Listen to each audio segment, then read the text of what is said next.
Thanks for coming with us to the Clackamas River. I'm with my good friend Tom Larimer. My name's Tim Rajeff, and I think you should know a little bit about sink tip fishing.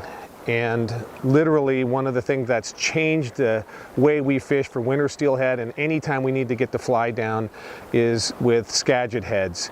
Airflo Skagit Compact, this bright green line hanging over my shoulder, literally is the most popular line, and there's a bunch of key reasons why it works so well. And I thought I'd invite Tom, one of the key designers of this line, to kind of take you through the paces, tell you what sizes it comes in, give you reasons why the line fishes well, and hopefully you'll pick up a couple tips and learn a little bit about our Skagit heads from Airflo. The Skagit Compact family goes all the way from 810 grains for your biggest rods all the way down to 360 grains for your small rods. One of the things you'll notice this year, all of our shooting heads are now being packaged in a heavy-duty Ziploc bag. And this does two things. One, it's a lot better for the environment because we don't have the spool that we're throwing away. But number two, these bags all integrate into our shooting head wallet. So it's a great way to keep all your shooting heads and any other tackle very organized. So a couple of features in the line. First, you'll notice that the loops on our shooting heads are all very, very heavy duty.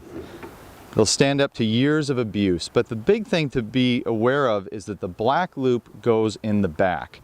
In other words, that connects to your shooting head, and that's very important for the taper of the line, but it also gives you a visual break between the shooting line and your shooting head, so when you're stripping in low light, you can see what you're doing.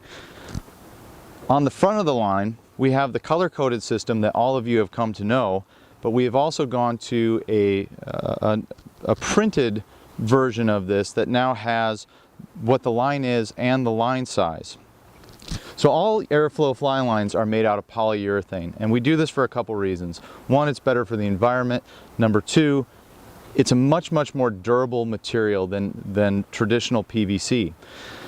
It's also inert to chemicals and DEET and anything else that you might get on your fly line when you're fishing. So most of my lines, actually all of them, I have fished for as long as we've had them, and I've never had one crack.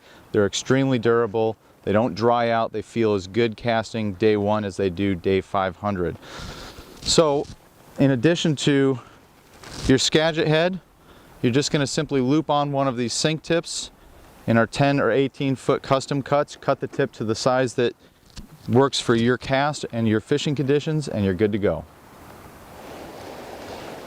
I'd like to give you guys a few tips on casting the Skagit Compact. The first thing I want you to think about is just your setup. On these lines we're typically fishing a long sink tip, 10 to 12, even 15 feet long, and oftentimes with a big heavy fly. So the biggest mistake you can make when you're fishing a big sunk fly like that is to lift too hard and too fast on the initial setup.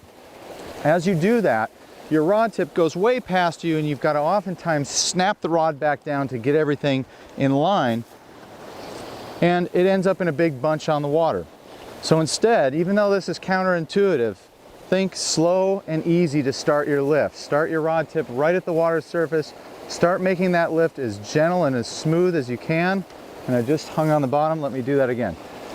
Smooth and easy in the lift, then accelerate through. And if you've done this right, you're going to end up with a nice straight line out here in front of you, and you're going to use minimal effort to do it. And that's the most, I think, important thing. These lines were built to be easy. You don't have to use this big hellacious setup. As long as you just make a nice smooth lift starting right at the water surface, it's going to land right where you want it to.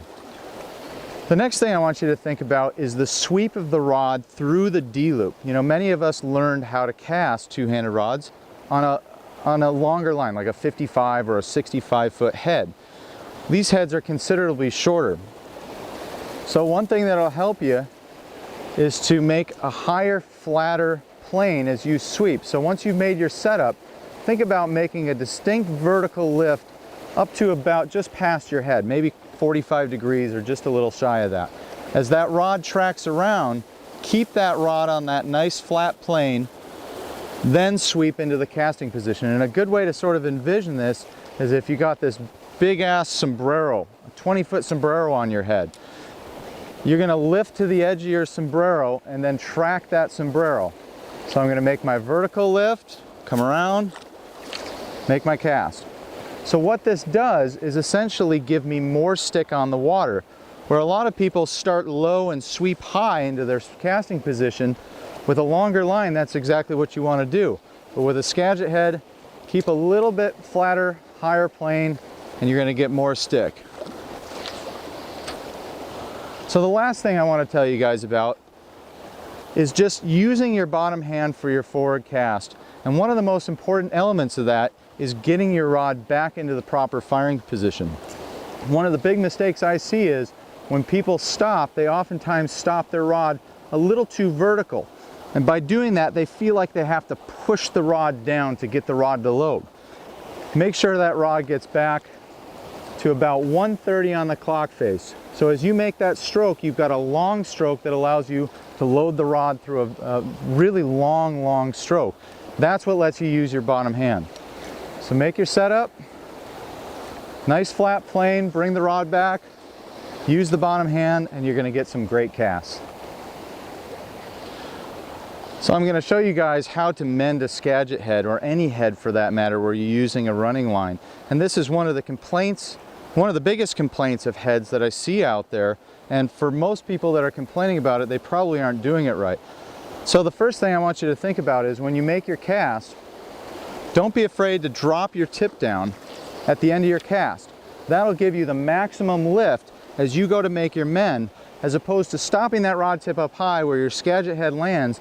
Now you've got slack between the rod tip and the head. So by dropping that tip down, I can lift and I can really create slack out there, which is our goal when you're trying to get your fly to sink deep. We want to create some slack. The next thing I do is, my mend is actually done with my bottom hand. It's not done with the top hand. And I'll do this in tight here at first. So as you've made your cast, you're going to lift, and it's your bottom hand that's pushing that rod tip over. I always tell people, think about making an upside down L with your rod tip.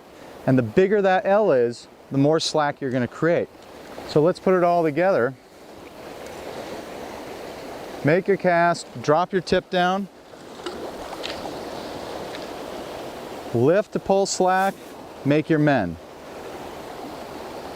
That'll give you the control to create that slack out there, get the fly down, then engage your fly and start your swing.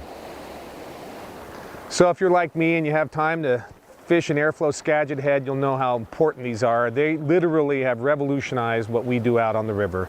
So thanks for your time, and hope to see you on the water.